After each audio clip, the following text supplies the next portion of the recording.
Dzisiaj przedstawię Państwu drugą część filmiku dotyczącego historii miejscowości Bajtkowo, gmina Ełk.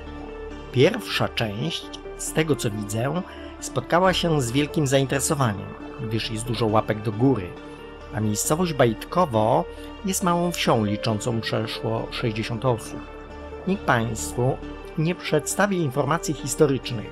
Dotyczy to również innych wsi powiatu ełckiego, gdyż instytucje zajmujące się tą profesją opierają się na rachunku ekonomicznym. W filmikach, które są w internecie, jak i w tym filmiku, przedstawiam swoje spostrzeżenia i opinie, które są widoczne dla osoby z XXI wieku. Mogą się różnić od oficjalnych, które są w książkach, ale informacje są prawdziwe. W filmikach występują i mogą wystąpić błędy związane z wymową lub związane z ortografią, a spowodowane jest to tym, że cały podkład audio bezpośrednio, bez montażu, wgrywany jest do filmiku. Nagranie 30 lub 40-minutowej ścieżki audio bez cięć i montażu nie jest tak prostą sprawą, jak Państwu to może się zdawać. Bardziej skupiam się na materiale historycznym niż na innych sprawach, gdyż nie otrzymuję z tego tytułu korzyści finansowych. Przechodzimy do drugiej części filmu, w której bardziej skupię się na latach 40. XX wieku, gdyż możemy przedstawić jeszcze zabudowę, która pozostała do naszych czasów. Temat jest obszerny, więc przedstawię tylko wyrwane urywki. Ludność we wsi Bajtkowen była pochodzenia mazurskiego. Wywodziła się z pozostałości ludności Jadźwingów oraz z osiedleńców rycerskich sprowadzonych tutaj do obrony terytorium niemieckiego. Osiedleńcy ci nie byli czysto niemieckiego pochodzenia, częściowo pochodzenia skandynawskiego i z krajów bałtyckich. Wymieszali się z ludnością rdzennie zamieszkującą na tych terenach, tworząc nowy gatunek Mazurów. Dowodem na to jest fakt, że ludzie ci posiadali swój własny język, bardziej podobny do języka rosyjskiego niż do polskiego. Dopiero wraz z wprowadzeniem szkolnictwa w końcu XIX wieku rozpoczęto wprowadzanie języka niemieckiego jako powszechnego na tym terenie. Wcześniej język niemiecki był używany tylko w miastach. Starsi ludzie we wsi do 1945 roku władali językiem mazurskim, a młodzi ludzie w większości go rozumieli. Kolejną właściwością tutejszej ludności była skłonność do śpiewu. Śpiewano zarówno w czasie pracy, jak i w domu. Zdolność ta wywodzi się od Jadźwingów, którzy byli zarówno przodkami Mazurów, jak i stworzyli nowy gatunek z Litwinami. Liczbowo we wsi było około 200 mieszkańców. Wraz z przysiłkami, kościołem i dworem liczba ta wynosiła około 280 osób. W czworakach mieszkały 23 rodziny, z których Grasztasowie mieli 9 dzieci, Kettlerowie 8, Toret 6 i jedna rodzina 5. Pozostałe nie były bogate w potomstwo. Większość rodzin miała tylko 2 dzieci. Na marginesie dodam, że zwrotem przysiłki określano budynki, które leżały z dala od wsi Bajtkowen. Dzisiaj byśmy powiedzieli na kolonii Bajtkowo. Jedynym źródłem utrzymania ludności było rolnictwo i wszystkiego gałęzie. Ze stanowisk samodzielnych, takich jak leśniczy, inspektor finansowy, masaż, woźnica, mistrz kowalski i stelmach, powstała grupa tzw. obywateli honorowych, którzy tworzyli warstwę przewodnią społeczności. Pozostali pracowali jako powożący zaprzęgi, parobkowie i robotnicy sezonowi. Również kobiety pracowały na dworze. Najczęściej wykonywały one prace polowe, które trzeba było wykonywać ręcznie. Dla nich praca nie była przymusowa. Od rodzaju pracy zależało wynagrodzenie. Wioski mazurskie i wschodniopruskie nie posiadały nazw ulic oraz numeracji domów, tak jak dzisiaj widzimy to w Bajtkowie lub innych miejscowościach. Budynki, zawsze budowane, były w prostym wschodniopruskim stylu architektonicznym. Dotyczyło to również i wsi Bajtkowo. Rok 1920 przyniósł Mazurom plebiscyt. Poznań i Prusy Zachodnie zostały w wyniku traktatu pokojowego po prostu oderwane na rzecz Polski od Prus. Jednak Mazurzy mieli sami zdecydować o swoim dalszym losie w drodze narodowego plebiscytu. Na marginesie przedstawię tłumaczenie z oryginalnego tekstu, który zapisany był w pamiętniku z tamtego okresu, a osoba ta żyła w powiecie Lik, który przedstawia to, co zwykli ludzie myśleli o swoich politykach i armii. 9 listopada 1918 rok przyniósł najhaniebniejszy dzień w historii narodu niemieckiego. Dzień, w którym porzucił on swoją broń, przegnał swoich książąt i zdał się na łaskę i niełaskę swoich wrogów. Te łotry doprowadzili do tego i sprawili to, że dziś ważą się losy Mazur, a tym, którzy powinni tym kierować, brakło zdecydowania i zapału do energicznego działania. Armia wróciła do domu.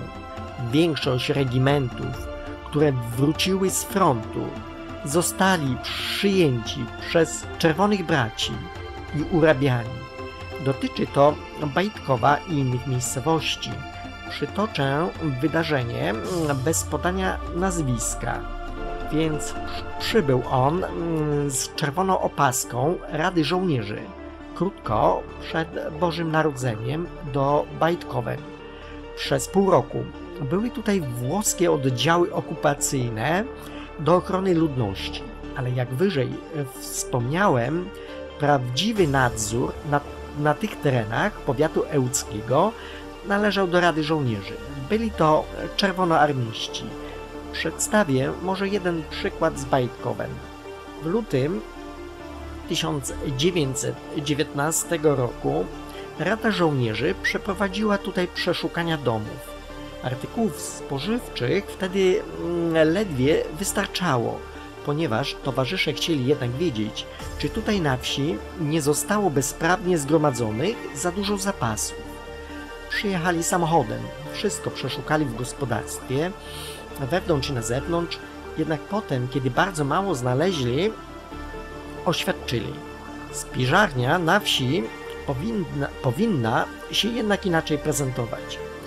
Mazurzy czekali i byli w niepewności aż do czasu, gdy 11 lipca 1920 roku nadszedł dzień plebiscytu.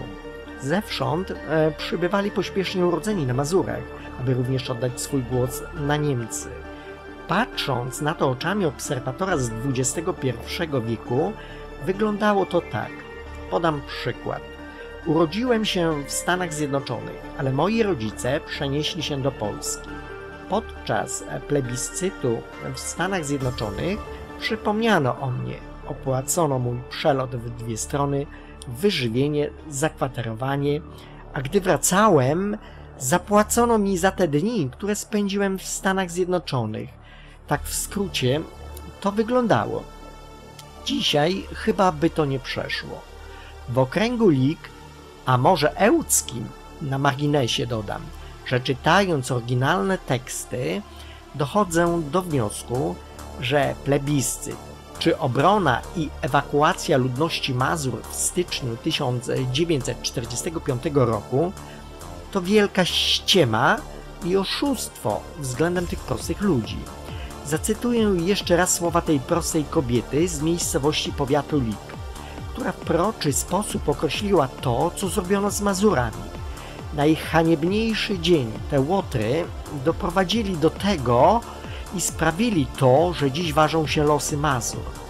Te tereny po I wojnie światowej już były podzielone i nadane zostały im nowe nazwy.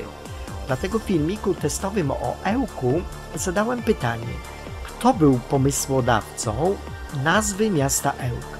Nie otrzymałem odpowiedzi, a to wstyd, aby mieszkańcy nie znali, kto tak nazwał ich miasto. Myślicie Państwo, że w 1946 roku tak nazwali to miasto komuniści? Nie mogę tego powiedzieć, bo nie chcę mieć problemów, ale przedstawię mapę z okresu, gdy na Mazurach przebiegał plebiscyt, która znajduje się w Bibliotece Kongresu Stanów Zjednoczonych. Widzimy na mapach, że są już nadane nazwy miast i wsi w języku polskim. Nadane nazwy na przykład Nadleśnictwo Ełk czy Jezioro Bajtkowskie, natomiast mapy rosyjskie dalej posługują się nazwą niemiecką tych miejscowości. Przechodzimy do Bajtkowen i plebiscytu. Wynik wynosił 36 534 głosy na Niemcy wobec tylko 44 głosów na Polskę. Również w innych okręgach Polacy nie mieli przyjaciół, więc Mazury pozostały niemieckie, tak jak było wcześniej, i najgorszemu zapobiegliśmy, tak mówili mieszkający tu ludzie, nieświadomi tego, że to już nie ich tereny. Dziś nam może się to wydawać dość dziwne, dlaczego bawiali się Polaków. Na marginesie dodam, że w historii tych ziem pozostał strach przed panami z zachodu. Takie zwroty są w oryginalnych tekstach i dotyczy to lat 1601 i od 1807 do 1815, gdzie napisano: cały obręb lig ponownie znalazł się pod wpływem działań wojennych. Tym razem teren ten zniszczony był przez panów, którzy nadeszli z zachodu.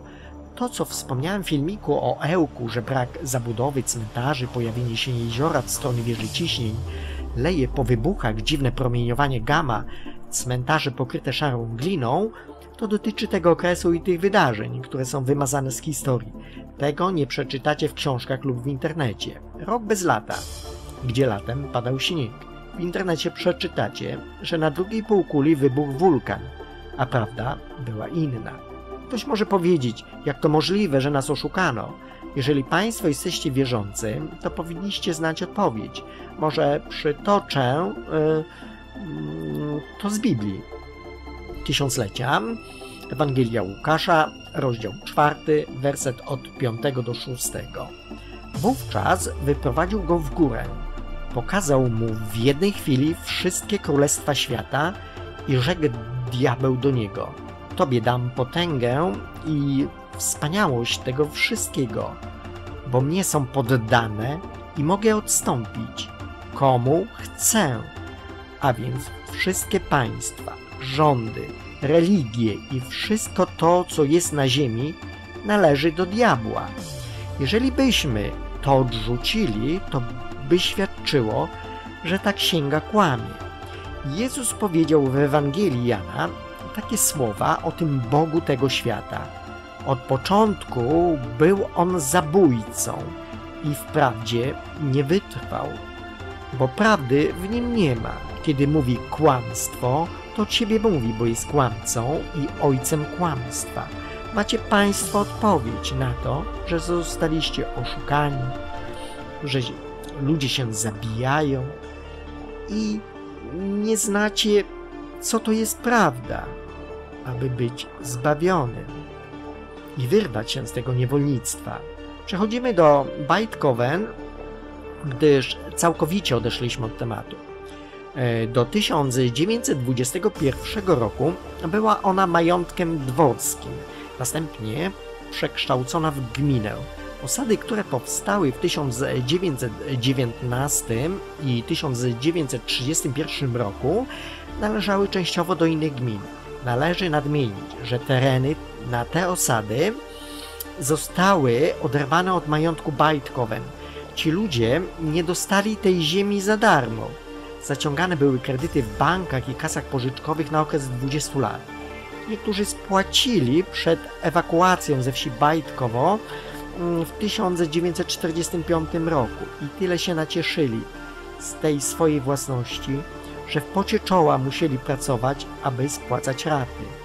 Tylko 4 osady przy drodze do Śnipi oraz 3 przy drodze do Suczek należały do gminy Bajtkowen. Budynki we wsi Bajtkowen, czyli czworaki, znajdują się przy drodze naprzeciwko jeziora, na wzniesieniu ciągnącym się od Borku do Okopu, czyli od Lasu Bajtkowskiego do Grodziska, oraz wzdłuż drogi do wsi Śniepie, gdzie postawionych jest tam 9 czworaków.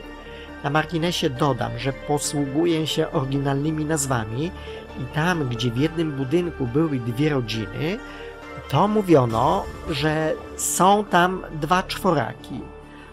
Znajdowała się również szkoła zbudowana z czerwonej cegły i inspektorat z przynależącymi do niego stajniami. Dalej w parku znajduje się tzw. Park House, budynek parkowy, a na drodze prowadzącej do dworu, zaraz za rozwidleniem na Mostolten, dziś Mostolty, kościół z plebanią. Majątek wraz z budynkami gospodarczymi obejmuje czworokąt okalający dwór oraz ciągnie się wzdłuż drogi do owczarni. Naprzeciwko dworku znajduje się budynek stolarni oraz kuźni, obie w jednym budynku, oraz wozownia, w której znajdują się konie powozowe, źrebaki oraz cielaki. Przy i nad stajnią znajdują się spichlerze. Naprzeciw położona jest obora dla krów, na wschód od niej chleb. Stajnie dla koni przylegają do obory dla krów. Zaraz obok przylega szopa, a za nią spichlerze, które podzielone są na białe i czerwone. Naprzeciw stajni dla koni w czerwonym spichlerzu położone są stanowiska dla młodych krów. Naprzeciwko nich znajduje się szopa z drewnem oraz budynek straży pożarnej. Dworek był prostym, jednokondygnacyjnym wschodniopruskim budynkiem, bez jakichkolwiek ozdobników. Po pożarze w 1870 roku został odbudowany na nowo, jednak jedna z części została zniszczona wybuchem pocisku artyleryjskiego podczas I wojny światowej, po czym została odnowiona. Kościół wybudowany w 1893 roku, a oddany w 1895 roku, jest bardzo pięknym budynkiem z cegły, która dostarczona była z cegielni oddalonej około 2 km od Bajtkowa. Nie istniał tutaj w Bajtkowie plac w centrum wsi. Dawniej podczas uroczystości wiejskich i innych tańczono w środku lasu. Po wybudowaniu szkoły zaczęto używać do tego celu nowo wybudowanego boiska. Ponieważ ludność żyła wyłącznie z rolnictwa, nie było we wsi piekarza, masaża czy kupców. To, co nie zostało wytworzone samodzielnie, było przywożone z odległego o 4 km sklepu z miejscowości Mostolten. Przechodzimy do następnego punktu. Praca w majątku. Główną pracę wykonywali tu zaprzęgi składające się z 4 koni, z których tylni lewy jest koniem osiodłanym. Na koniu tym, jako najsilniejszym, jechał powożący zaprzęgiem. Zaprzęg taki wykonywał główną część pracy w polu, podczas gdy we dworze prace wykonywane były jednym koniem. Pracę zaprzęgów wspomagały też 2 traktory, które przejmowały w głównej mierze orkę oraz żniwa. Powiązane snopy zboża zawożone były na dwór na wozach drabiniastych i tutaj z kolei umieszczane za pośrednictwem Osterridera w stodole. Była to ruchoma taśma z widłami, przenosząca snopki wysoko w górę do stodoły. Siano poprzez puster zrzucano nad stajnie. Była to dmuchawa składająca się z dowolnej długości rury o średnicy około 75 cm, przez którą siłą nadmuchu powietrza wytwarzanego sztucznie przepychane było siano. Większa część zebranego zboża była młócona zimą, a ponieważ nie było prądu elektrycznego, napędem młockarni była lokomobila. Był to silnik spalinowy. W tym miejscu troszeczkę się zatrzymam, gdyż do dzisiaj w pobliżu folwarku, w starych budynkach, znajdują się oprawki na żarówki, czyli była energia elektryczna, nieoficjalnie. Nie chcę rozwijać tego tematu, ale dla niektórych, kto interesuje się historią alternatywną, będzie to interesujące. Po wydarzeniach 1815 roku nastąpił boom technologiczny, który nie pasował do tego okresu i do tej epoki. Przedstawię Państwu odrobinkę technologii, która była darmowa i prosta technologicznie.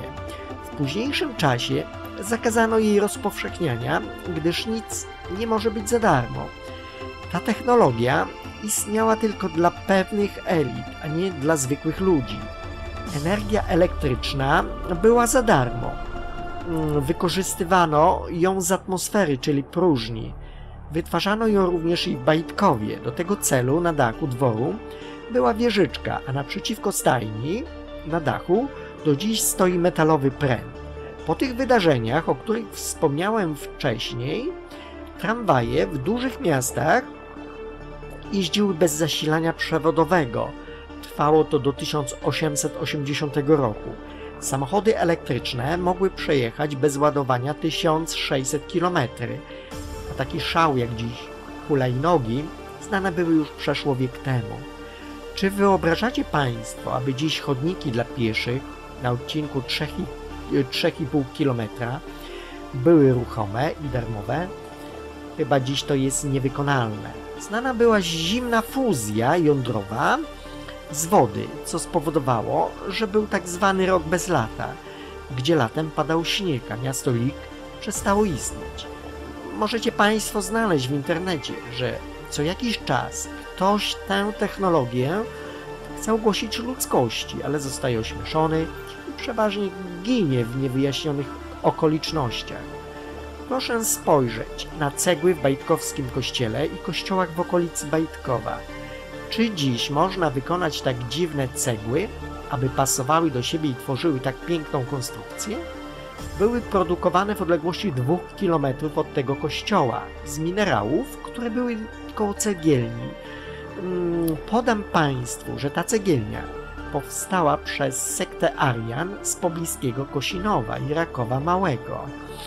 A po 1815 roku sekta Arian i wszystko, co związane z nią, zostało zniszczone. Po I wojnie światowej zlikwidowano cegielnię, a zakład przekształcono w fabrykę kamienia i żwiru. Wszystkie zakłady i technologia z tego okresu jest zniszczona i ukryta. To tak jak 75 lat temu były statki w kształcie dysku z napędem antygrawitacyjnym o nazwie V7. Powie ktoś, a skąd ta technologia się wzięła? A wzięła się od ludzi, którzy posiadają tak zwaną błękitną krew, czyli ten anielski element, a mianowicie RH-. Może zrobię oddzielny filmik o tych tematach, gdyż odszedłem od tematu filmu. Powracamy do Bajtkowen i tematu praca w majątku. Zasilenie wsi Bajtkowen w wodę było bardzo utrudnione. Bardzo ciężko wykonywało się we wsi jakiekolwiek odwierty.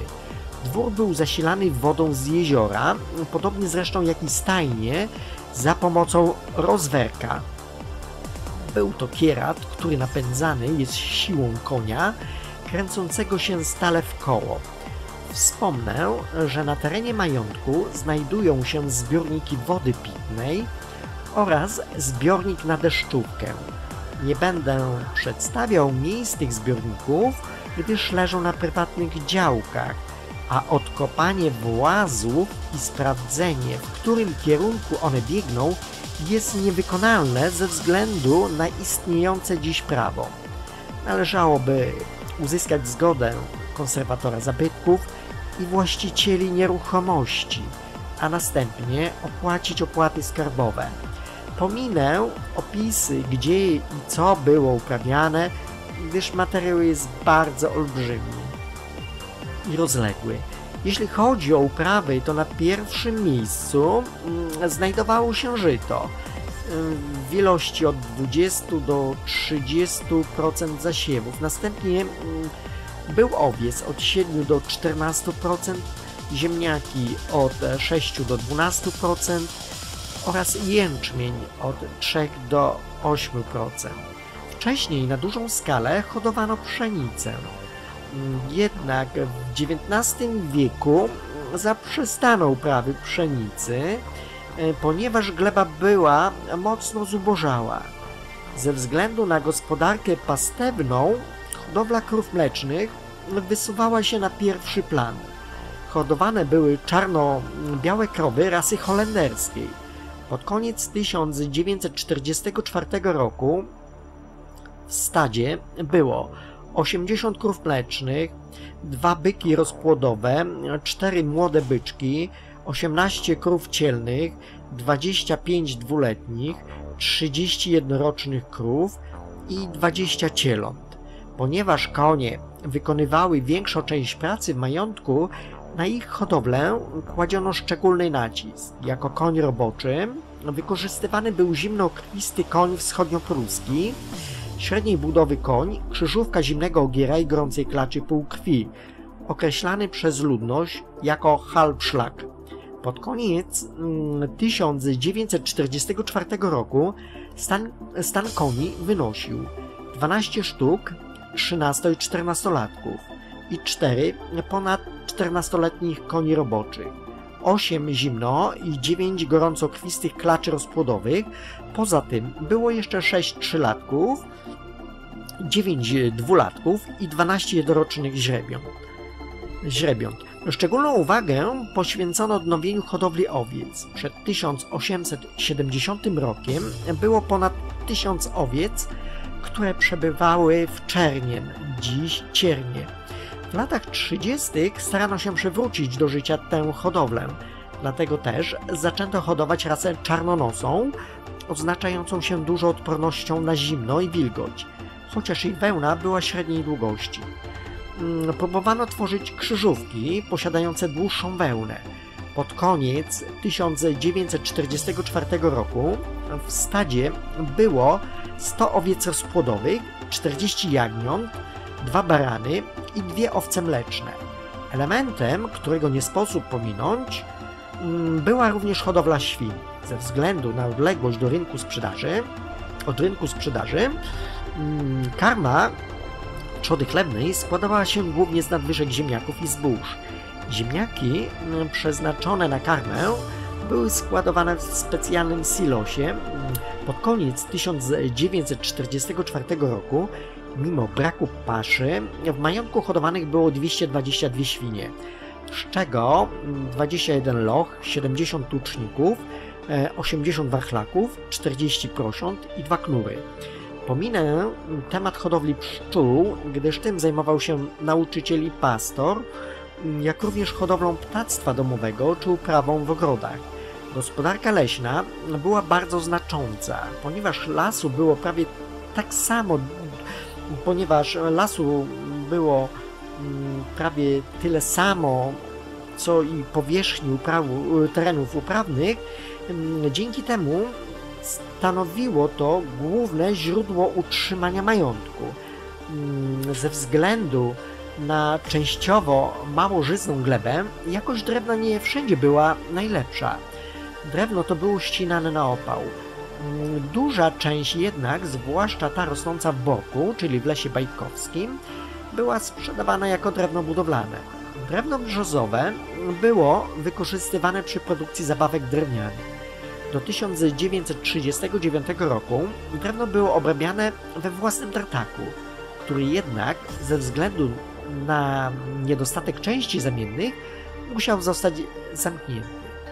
W większości drewno dostarczane było do fabryki papieru w Königsbergu. Nadzór nad pracami leśnymi sprawował leśniczy, który był zatrudniony przez właściciela majątku.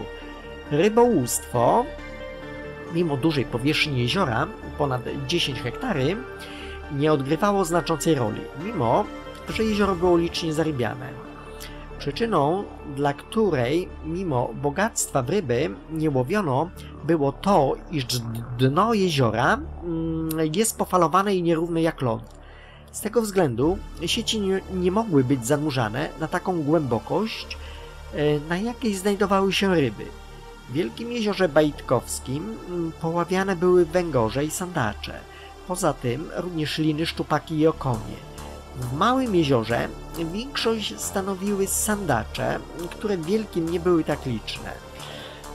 We wsi znajdował się warsztat kowalski, obsługiwał go kowal i uczeń oraz kołodziej pracujący wyłącznie dla dworu. Rymarz przyjeżdżał tylko co kilka miesięcy i naprawiał uprzęże.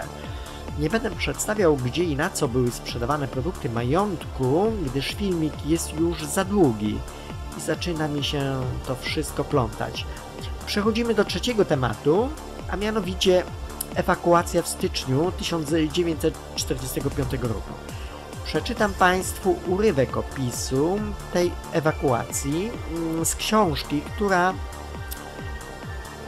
w języku polskim miałaby tytuł Powiat Ełk, księga wspomnień ze stron rodzinnych, gdyż są to spisane relacje osób z poszczególnych miejscowości powiatu ełckiego, a która nie została opublikowana w języku polskim, gdyż nieoficjalnie dowiedziałem się, że były władze Ełku nie były zainteresowane wydaniem tej książki, gdyż chyba nie nadeszły czasy, aby ją upublicznić, a że jestem w opisie wsi Bajtkowo, to Państwu przedstawię urywek tłumaczenia z języka niemieckiego, gdyż ukazała się w tym języku. W trakcie czytania filmików pojawiać się będą zdjęcia Bajtkowa, a więc zaczynajmy. Dnia 19 stycznia 1945 roku, piątek wieczór, dotarł do nas do Bajtkowa rozkaz ewakuacji. Termin wyjazdu wyznaczono na niedzielę albo poniedziałek. Niedzielne południe 21 stycznia było niedaleko. Mieliśmy jeden duży wóz drabiniasty z bagażem i żywnością, jeden wóz ze zbożem, dwa wozy z bagażem robotników folwarcznych, nowy traktor z przyczepą i dobry biały wóz myśliwski oraz mały czarny wóz zaprzężony w dwa młode konie. Do kolumny furmanek należała też mała dorożka na gumowych kołach, a więc było 6 wozów czterokonnych, 2 wozy dwukonne, łącznie 32 konie i jeden traktor. Dnia 21 stycznia byliśmy w Wierzbinach. Następnego ranka minęliśmy Orzysz.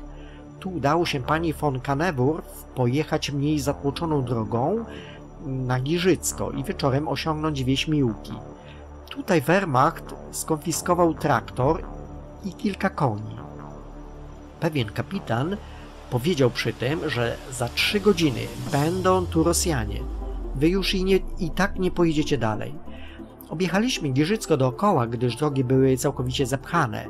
W międzyczasie zwarta dotąd grupa rozdzieliła się, ale w Kętrzynie znowu wszyscy jechaliśmy razem. Po 9 godzinach nocnego marszu, minąwszy Bisztynek, dojechaliśmy do wsi Senkity, gdzie u znajomego znalazło się dla nas schronienie. Korzystaliśmy z zapasów żywnościowych kompanii ubojowej.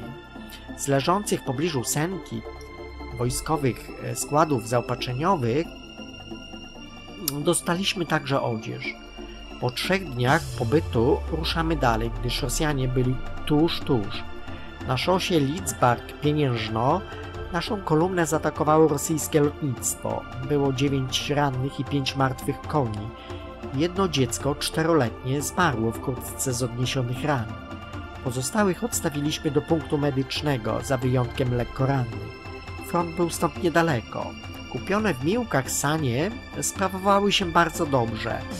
Mały wóz z kołami gumowymi uległ zniszczeniu podczas nalotu. W czasie postoju za miastem Pieniężno we wsi Pakosze odjechało 7 wozów kierowanych przez Francuzów. Bez przewodniczki kolumny, jednak już 6 km dalej wszyscy byli znowu razem. Całość liczyła 40 osób dorosłych. i 25 dzieci. W Braniewie, dokąd udało się dojechać, uzyskano dla wszystkich kwatery, w których, aczkolwiek mocno zagęszczeni, spędzili oni kilka dni. Za jeden jedyny bochenek chleba pani von Kanewurf nabyła od folkszturmisty jednego konia. Była to cena, jaką należało zapłacić za skradzione w międzyczasie zwierzę. Niebawem przyszły ciężkie naloty bombowe na Braniewo, które spowodowały ofiary także wśród uchodźców. W nocy wyruszyliśmy do przeprawy przez zatokę. Szliśmy w ciemnościach przez zniszczone miasto, gdzie tliły się jeszcze pożary. Uważaliśmy, żeby żaden wóz nie przepadł, żeby żaden koń nie wpadł do leju po bombie, albo nie najechał na ludzkie zwłoki lub na zwierzęce. Wozy zgromadziły się w kolumnie, jeden za drugim, gęsto obok siebie. Wszędzie snuł się nieprzerwany ciąg piechurów z resztką marnego dobytku. Przez 2 godziny udało się przejechać zaledwie kilka metrów. Nagle zbija się wrzawa, padają pociski artyleryjskie, jednak nikt nie zostaje trafiony. Zanim doszliśmy do zatoki, minęło jeszcze 2 dni. Dnia 10 lutego nareszcie stanęliśmy nad zatoką. Było późne popołudnie. Słońce chyliło się coraz niżej ponad powierzchnią lodu.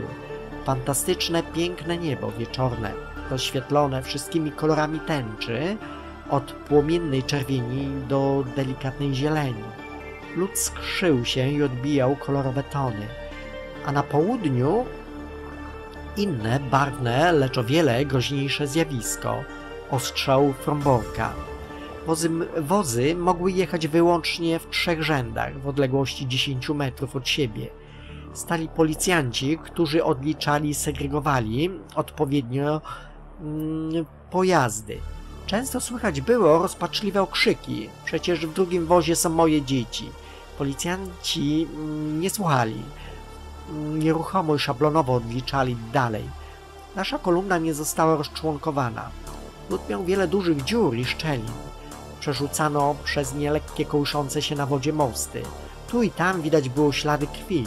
Dzień wcześniej została tu ostrzelana przez lotników kolumna uchodźców. W czasie naszej przeprawy przez zatokę nad naszymi głowami krążyły niemieckie samoloty. Stanowiły naszą ochronę. Bardzo szybko zapadły ciemności. W ciągu 2-3 godzin zbliżyliśmy się do następnego brzegu. Tu byłby potrzebny jakiś policjant. Nikt nie wiedział, jak jechać dalej. Lód był kruchy i pełen szczelin. Zaczął padać deszcz. Niektóre wozy załamywały się. Panowało wielkie zdenerwowanie. Pełną masą napierano do brzegu. W rezultacie lód coraz bardziej się usuwał. Wybijała spod niego woda i wozy pogrążały się w lodowatej topieli coraz głębiej. Trzymaliśmy się daleko na uboczu od głównej grupy, bo tam było bezpieczniej.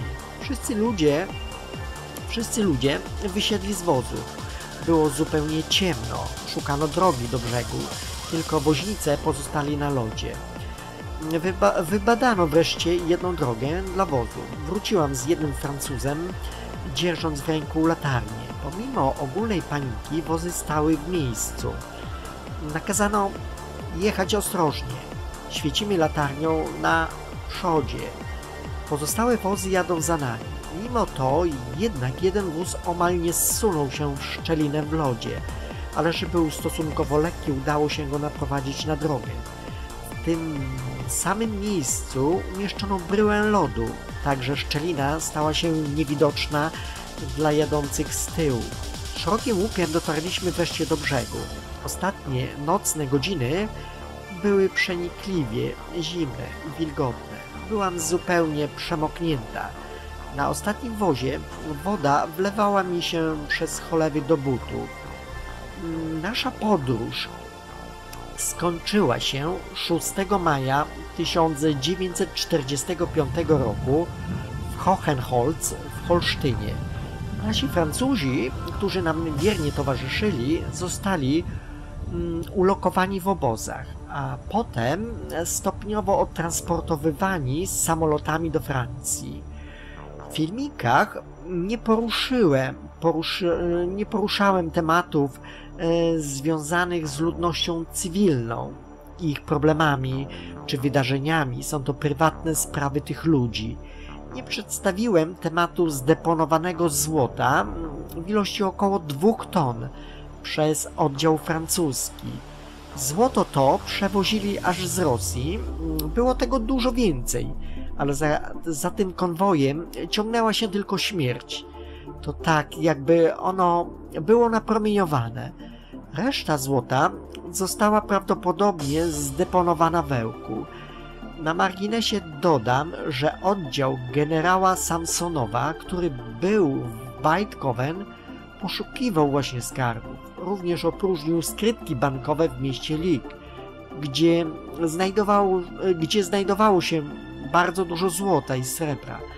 Majątek w Baitkowen z tego powodu stracił kilkanaście kilogramów srebra. Nie przedstawiłem, po co przybyli przybysze. Bym bardziej nazwał ich ekipą geologiczną, ale ten minerał jest na wieży kościoła w Bajtkowie, który łączy się ze srebrem, złotem i innymi metalami, nie ulega korozji czy pokryciu patyną. Odporny na wszystko, a twardszy od stali. Nie przedstawiłem, co jest na dnie jeziora, co potwierdziły badania w latach 70., gdzie robiono odwierty, w których zakładano materiały wybuchowe i zalewano betonem. Nie przedstawiłem tych tematów, gdyż obawiałem się pseudoposzukiwaczy czy pseudohistoryków, którzy z guzika czy monety przedstawiają historię tych terenów, którą należy badać z oryginalnych tekstów z danego okresu, a nie z przedmiotów. Doszliśmy do końca filmiku. Dziękuję za obejrzenie. Pozdrawiam.